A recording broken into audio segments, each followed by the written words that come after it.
Baik, selamat pagi semuanya, adik-adik dan juga Bapak Ibu Panitia KKN ini. Hari ini saya akan menyampaikan materi yang berkaitan dengan optimasi potensi desa dalam pemberdayaan masyarakat guna meningkatkan ketahanan pangan. Kebetulan saya hadir kira-kira 15 menit tadi.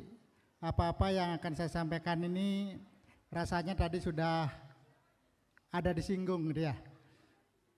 Jadi supaya tidak Anda bingung nanti, silakan nanti sesuaikan dengan potensi atau masalah yang ada di desa gitu ya. Jadi materi yang akan saya sampaikan ini saya buat bertiga sebenarnya gitu ya. Kalau optimasi potensi desa saya yang membuat, sedangkan dalam pemberdayaan masyarakat Prof. Kardana yang membuat, sedangkan guna meningkatkan ketahanan pangan itu yang dibuat oleh Prof. Wisnu Asaro yang ada di depan ini. Jadi materi ini dibuat bertiga, kemudian disesuaikan. Nah, kemudian PowerPoint-nya saya buat sendiri. Ya, sekedar perkenalan saja, ini wajah-wajah saya dari SD sampai S3 gitu ya. Ada yang dari Ulakan sini asalnya? Enggak ada ya. Jadi SD-nya di Pesedan Karangasem, SMP-nya di Ulakan, SMA-nya STM Saraswati, S1-nya di Udayana, S2 dan S3-nya di UGM. Ini keluarga saya, fotonya tahun 2010, saya yakin kalau Anda ketemu pasti ada yang di ruangan ini yang kenal dengan keluarga saya. Nah, kemudian yang pertama adalah pengertian. Seperti yang saya sampaikan tadi, beberapa atau banyak sudah disinggung sama Pak Putu Suranada. Jadi kalau ada hal-hal yang berbeda itu biasa, nanti mana yang bagi Anda lebih hatinya berkenan di hati kecilnya, lebih suka silakan, itu biasa. Potensi desa adalah segenap sumber daya alam dan sumber daya manusia yang dimiliki oleh desa sebagai modal besar yang perlu dikelola dan dikembangkan bagi kelangsungan dan perkembangan desa.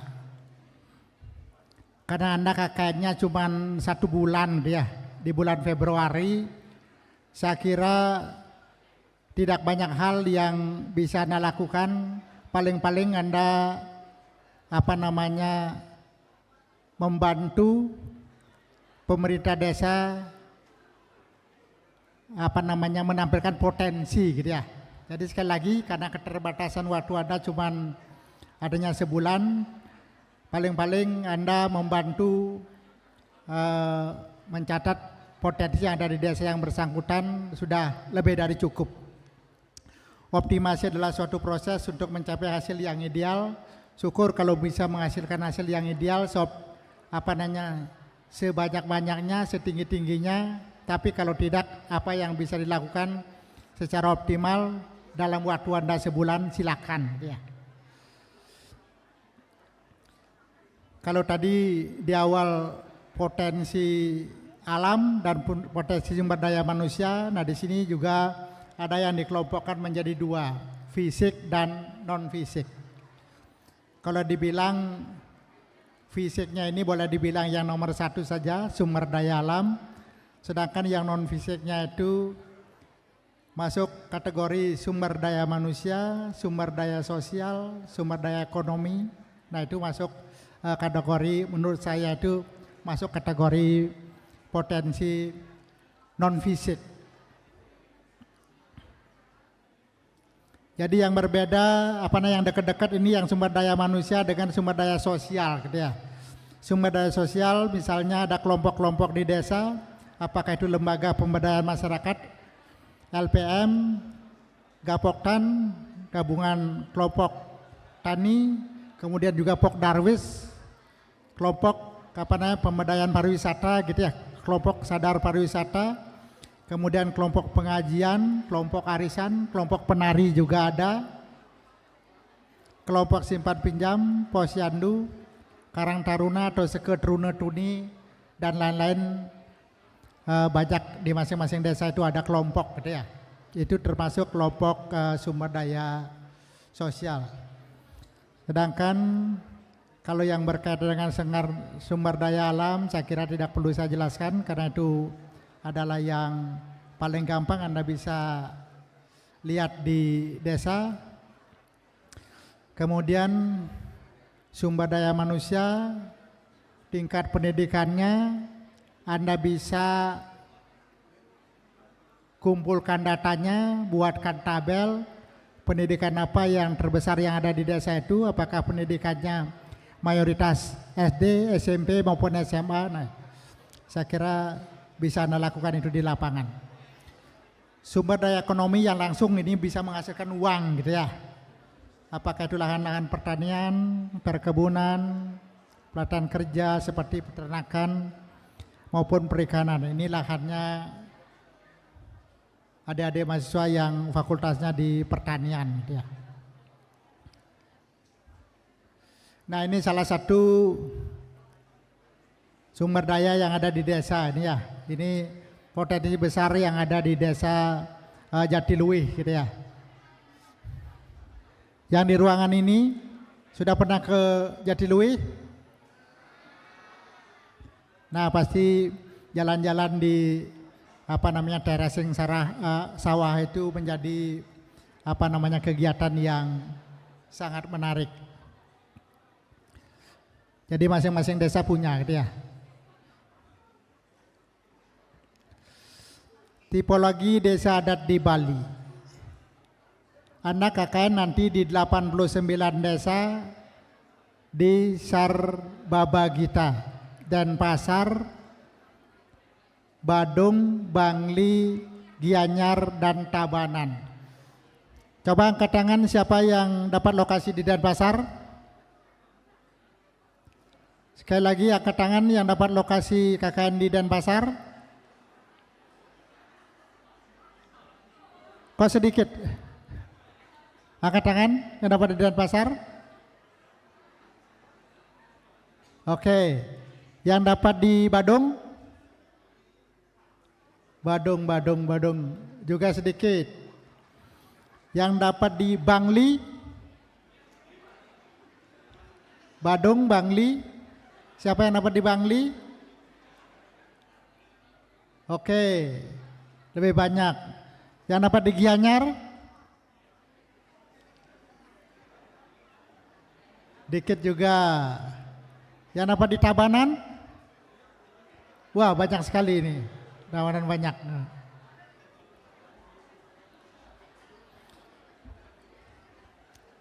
Jadi tipologi desa adat di Bali dibagi menjadi 3. Yang paling banyak adalah yang nomor 1 dan nomor 2 gitu ya. Desa adat Baliage atau desa pegunungan, kadang-kadang juga disebut Bali Mule. Jadi yang banyak desa Baliagenya ini yang dapat di Bangli gitu ya. Sedangkan di Denpasar tidak ada desa Baliage. Sedangkan desa adat Apanage yaitu yang berkang sejak zaman kerajaan-kerajaan itu banyaknya ada di Denpasar, Badung, kemudian Gianyar. Yang di daerah-daerah dataran dekat perkotaan itu pada umumnya tergolong desa adat Apanage. Yang paling sedikit ini adalah yang nomor 3 yaitu desa adat Balianyar. Karena banyak adanya pendatang, apakah dari luar Bali, luar Indonesia, nah itu mungkin perumahan-perumahan yang besar yang ada di kota, pinggiran kota, nah itu tergolong dalam desa adat yang ketiga yaitu Balianyar.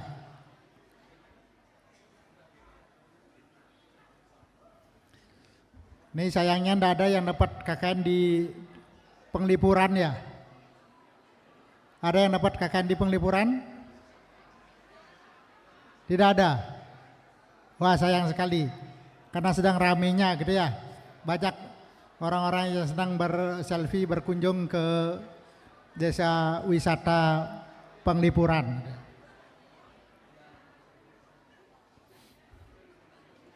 Baik wisatawan domestik maupun mancanegara itu dalam satu hari bisa 20 sampai 30 bis berkunjung ke desa adat Penglipuran yang termasuk desa adat pegunungan, atau Bali Tua atau Bali Muda. Nah sekarang materinya yang berkait dengan pemberdayaan masyarakat, yang berkait dengan pengertian, prinsip, dan tujuan. Jadi sekali lagi kalau saudara berbicara mengenai pengertian, satu orang dengan orang yang lainnya bisa berbeda. Untuk itu silakan, yang mana paling sreg Anda gunakan itu yang dipakai. Itu biasa seperti itu. Pemberdayaan masyarakat tidak hanya membantu masyarakat untuk memperbaiki kehidupannya secara mandiri, tapi juga berpengaruh pada pembangunan nasional.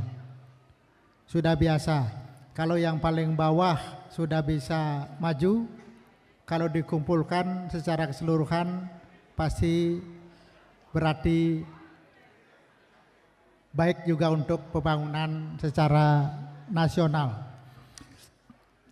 Pemberdayaan masyarakat adalah proses pembangunan yang membuat masyarakat berinisiatif untuk memulai kegiatan sosial dalam memperbaiki situasi dan kondisi diri sendiri.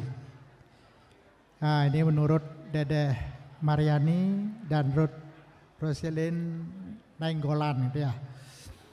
Kemudian berikutnya pemberdayaan masyarakat bersifat inklusif, artinya terbuka, turut melibatkan masyarakat sebagai sasaran program. Kalau saudara berKKN di desa, jangan sampai saudara saja yang sibuk gitu ya. Harus dilibatkan anak-anak muda, apakah itu seketruni yang ada di desa untuk membantu segala kegiatan yang saudara lakukan di desa. Nah itu salah satu hal kecil yang berkaitan dengan pemberdayaan masyarakat yang bersifat secara terbuka atau inklusif gitu ya.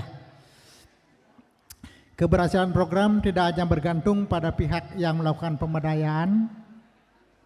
Sekali lagi saudara kan hanya sebulan. Untuk selanjutnya apa yang saudara lakukan di desa itu, apa yang saudara bantu, memang tugasnya masyarakat untuk melanjutkan gitu ya. Jadi keaktifan masyarakat yang saudara bantu, yang saudara berdayakan di desa itu sangat penting artinya dibanding dengan kehadiran saudara yang cuma sebulan gitu ya.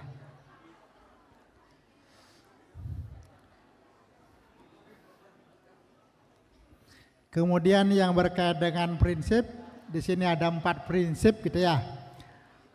Ada prinsip kesetaraan, prinsip partisipasi, artinya antara saudara dengan masyarakat itu artinya setara gitu ya. Kalau saudara berKKN di desa, apalagi desanya itu di perkotaan dan pasar gitu ya, pasti tidak ada masalah. Karena dianggap biasa. Tapi kalau saudara berKKN di desa yang jauh dari kota, di pegunungan, desa tua, nah pasti kadang-kadang orang desa itu merasa malu gitu ya. Merasa malu. Tolong perhatikan bagaimana etika di desa, bagaimana bahasa halusnya misalnya begitu, berbicara dengan tokoh masyarakat. Sekali lagi kalau dulu saudara dapat tempat KKN di desa yang tua, mohon perhatikan, kadang-kadang masyarakat di desa itu merasa malu, merasa rendah diri terhadap orang-orang yang berpakaian seragam misalnya ke desa. Nah itu di desa-desa tua itu kadang-kadang seperti itu. Saya mengalami ketika saya penelitian juga di desa seperti itu. Kemudian masing-masing pihak yang terlibat saling mengakui kelebihan dan kekurangannya. Biasa. Di antara saudara juga nanti dalam satu kelompok pasti ada plus minusnya. silakan saudara bekerja sama, saling bantu membantu, bekerja secara demokratis, jangan saling menyalahkan satu dengan yang lain. Apalagi sekali lagi saudara sebulan itu kedekatan saudara minggu pertama paling-paling perlu penyesuaian. Minggu kedua, minggu ketiga, minggu keempat, sudah berakhir kegiatannya seperti itu. Jadi silakan saudara di kelompok masing-masing saling melengkapi satu dengan yang lainnya. Kemudian prinsip partisipasi. Masyarakat ikut merencanakan, melaksanakan, mengawasi dan mengevaluasinya. Kalau di Mutu ini dalangnya Pak Putu Sernate biasanya PPEPP gitu ya. Sampai terakhir evaluasi kemudian meningkatkan, itu biasa seperti itu. Dalam prosesnya pendamping harus berkomitmen untuk membina dan mengarahkan masyarakat secara jelas. Silakan sesuai dengan ilmu saudara yang didapatkan di prodi masing-masing, apa yang saudara miliki, sebisa mungkin diaplikasikan ketika saudara ber-KKN di desa. Prinsip yang ketiga yaitu prinsip keswadayaan dan kemandirian. Di desa walaupun dia kecil, jauh dari kota, pada umumnya lengkap ada gitu ya. Menghargai dan mengedepankan kemampuan masyarakat daripada bantuan pihak lain. Saudara, gimana caranya? Tolong puja-puji mereka yang ada di desa itu biar mereka tidak merasa rendah diri, tidak merasa terbelakang gitu ya. Saya yakin, saudara juga yakin pasti mereka bisa begitu. Mereka memiliki pengetahuan yang mendalam tentang kendala-kendala usahanya, mengetahui kondisi lingkungannya. Saudara kan pendatang baru, mereka sudah bertahun-tahun ada di desa. Pasti pemahaman mereka terhadap kondisi desanya mereka yang lebih tahu. Gitu. Wajar itu gitu ya. Nah, gimana caranya saudara? Biar apa-apa yang mereka miliki, apa-apa yang mereka kurang secara terbuka mereka bisa menyampaikan. Kemudian prinsip berkelanjutan. Program pemberdayaan perlu dirancang agar berkelanjutan. Sekali lagi, mereka rajin datang memberdayakan masyarakat demi ketahanan pangan. Tidak hanya rajin ketika saudara datang, tapi ketika mereka sudah pulang itu, ketika saudara sudah pulang, mereka bisa melanjutkan apa-apa yang saudara programkan.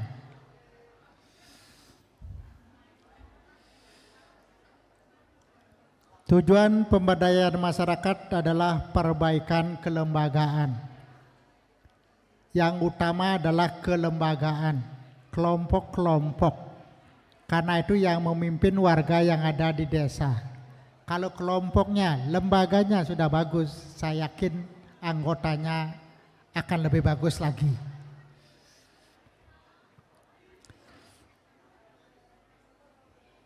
Mardikanto dalam Dedeh Mariani dan Ruth Roselyn Nainggolan menguraikan tujuan pemberdayaan masyarakat meliputi perbaikan kelembagaan, kalau tidak salah ada 6 gitu ya.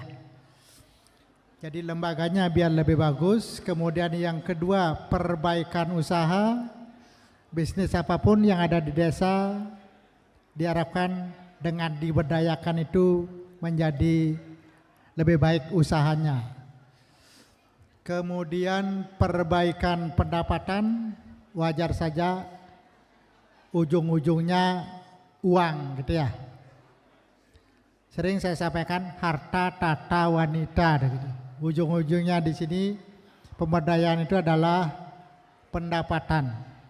Kalau bagus tapi pendapatannya tidak meningkat, tidak banyak, juga rasanya tidak ada artinya. Yang keempat, perbaikan lingkungan. Jadi diharapkan kedatangan saudara desa ke desa tidak menambah kotor, tidak menambah sampah yang ada di desa. Nah, untuk itu nanti kalau saudara menginap di desa, berikan contoh bagaimana caranya mengumpulkan sampah, membagi sampah, mana yang plastik, mana yang daun, mana yang bisa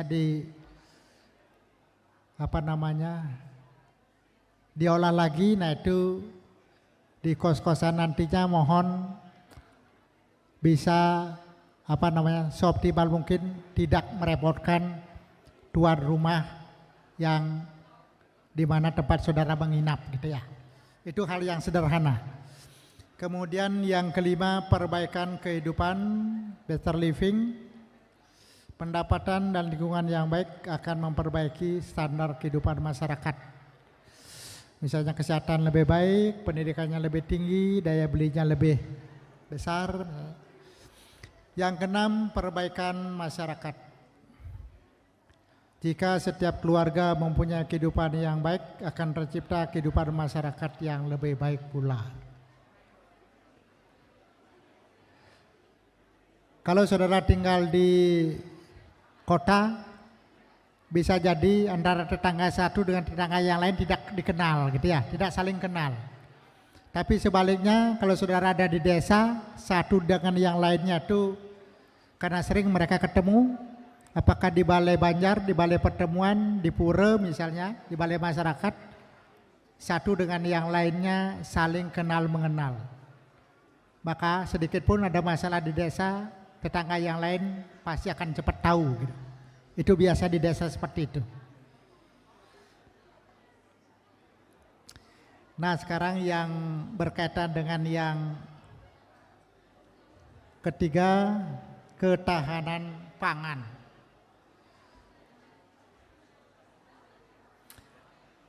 Ada di sini mahasiswa dari pertanian.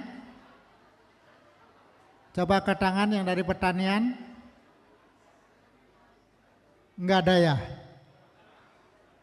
Sebenarnya yang berkaitan dengan ketahanan pangan ini, adik-adik mahasiswa yang dari pertanian artinya yang berada di garis terdepan gitu ya. Ketahanan pangan adalah kondisi terpenuhinya pangan bagi negara sampai dengan perseorangan. Dari hal yang paling besar ke hal yang paling kecil, perorangan di masyarakat. Yang tercermin dari tersedianya pangan yang cukup, baik jumlah maupun mutunya, aman, beragam, bergizi, merata, dari pusat sampai ke hilir, terjangkau, artinya bisa dibeli, tidak mahal gitu ya, dan tidak bertentangan dengan agama, keyakinan. Di satu desa tertentu misalnya haram daging anjing gitu ya. Tapi di desa tertentu misalnya halal daging sapi atau daging babi misalnya itu. Jadi silakan, agamanya beda-beda, apalagi di desa-desa tua gitu ya. Di desa-desa tua jumlahnya sedikit, tapi dari satu desa dengan desa yang lain sangat beragam, sangat berbeda. Sedangkan desa yang di perkotaan dari segi jumlah banyak, tapi antara satu desa dengan desa yang lain karakternya sama gitu ya. Saya sering menganggap desa Penaga itu seperti Perumnasnya Bali gitu ya. Satu dengan yang lain jumlahnya banyak tapi dia seragam. Sedangkan desa-desa tua yang ada di pegunungan jauh dari kota jumlahnya sedikit tapi satu dengan yang lainnya adatnya berbeda-beda. Nah, ini mohon diperhatikan.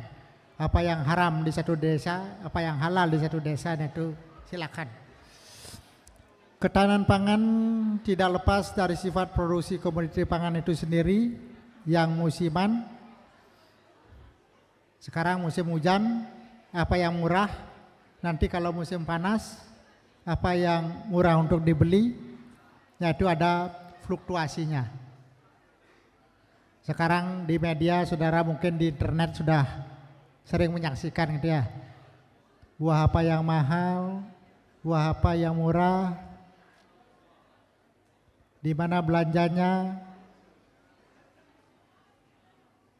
apakah itu hasil lokal, apakah itu hasil dari impor atau datang dari daerah lain misalnya itu. Nah itu hal-hal seperti itu yang sekarang informasinya sudah cepat bisa diketahui. Berikutnya tantangan mewujudkan ketahanan pangan di Indonesia. Jadi secara umum pertumbuhan penduduk kita di negara kita masih tinggi gitu ya. Untuk itu jumlah pertumbuhan penduduk yang tinggi pasti harus didukung oleh pangan yang banyak juga. Luas lahan pertanian yang semakin menurun akibat konversi lahan. Karena berjumlah penduduk yang makin meningkat, tanah-tanah pertanian, tanah-tanah yang kosong banyak digunakan untuk membuat rumah yang baru dia. Jangan saja di kota, di desa sudah seperti itu. Dulunya di desa, sekarang karena di desa penuh, di kebun membuat rumah. Itu biasa seperti itu. Jadi ada akibat konversi lahan sehingga lahan-lahan untuk pertanian menjadi semakin berkurang atau menurun. Pemenuhan kebutuhan beberapa komoditas pangan strategis juga masih bergantung dari impor gitu ya.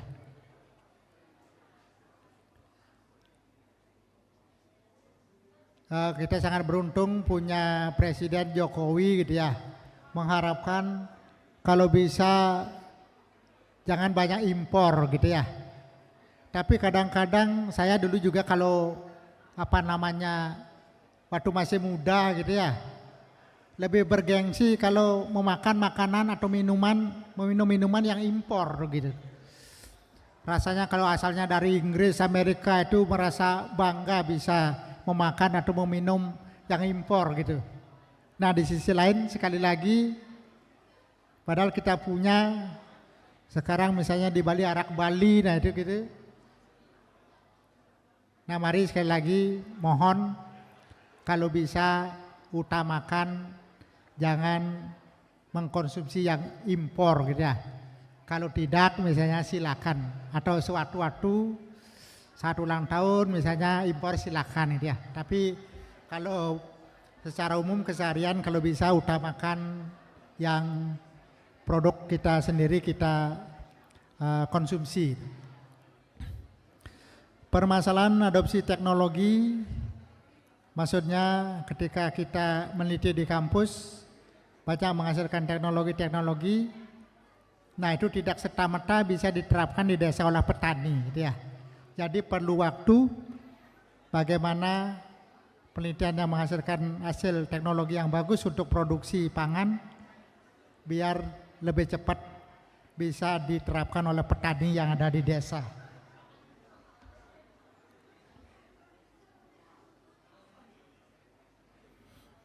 Aspek ketahanan pangan ada 3, aspek kesediaan pangan, akses pangan, aspek pemanfaatan pangan. Aspek kesediaan pangan sekali lagi ini berdasarkan undang-undang, ini kalau berbicara undang-undang ini teman-teman yang dihukum ini paling menguasai gitu ya. Ketersediaan pangan adalah kondisi tersedianya pangan hasil produksi dalam negeri. Sekali lagi utamakan produksi dalam negeri.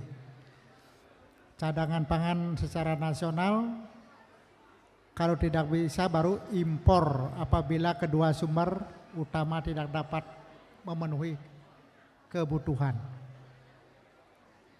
Sekali lagi dari undang-undang impor itu pilihan yang terakhir gitu ya.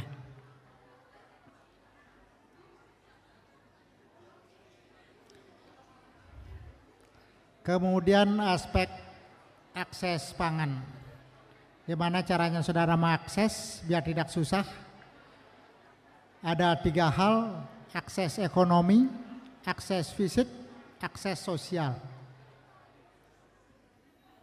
Akses ekonomi, kemampuan keuangan.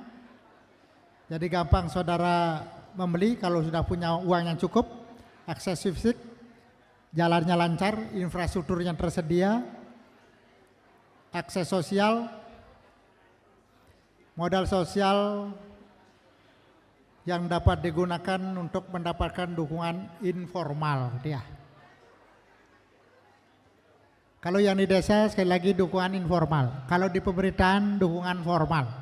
Jadi hal-hal yang berbau informal itu banyak ada di masyarakat. Yang ketiga aspek pemanfaatan. Jadi saya kira tidak perlu saya sampaikan secara detail bagaimana manfaat pangan itu sudah sehari-hari kita lakoni, apakah untuk rumah tangga, individu maupun keluarga.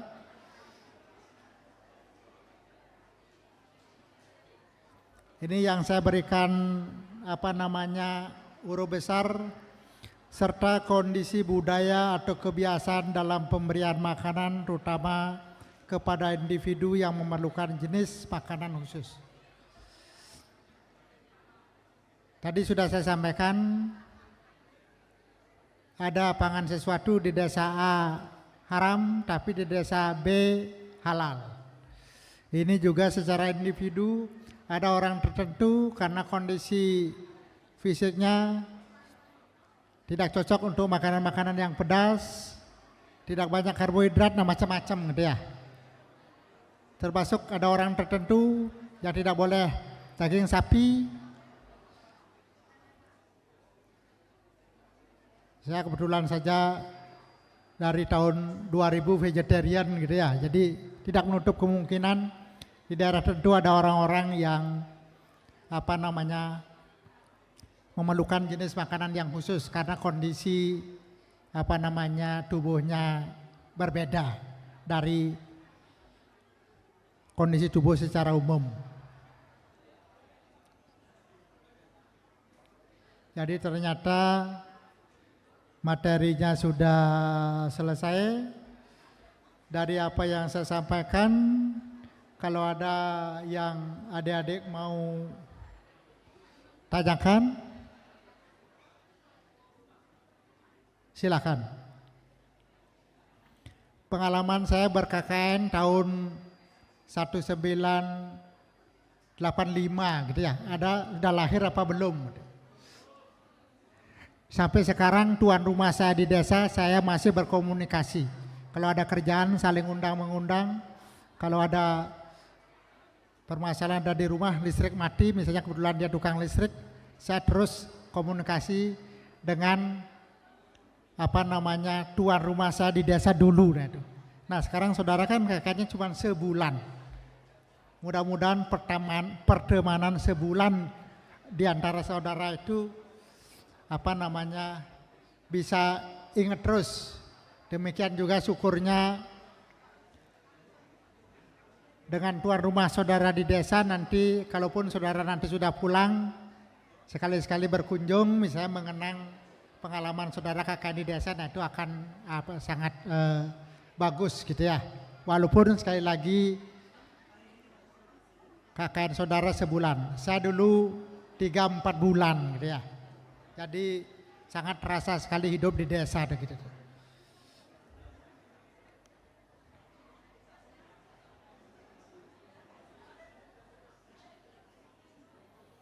Gimana? Cukup?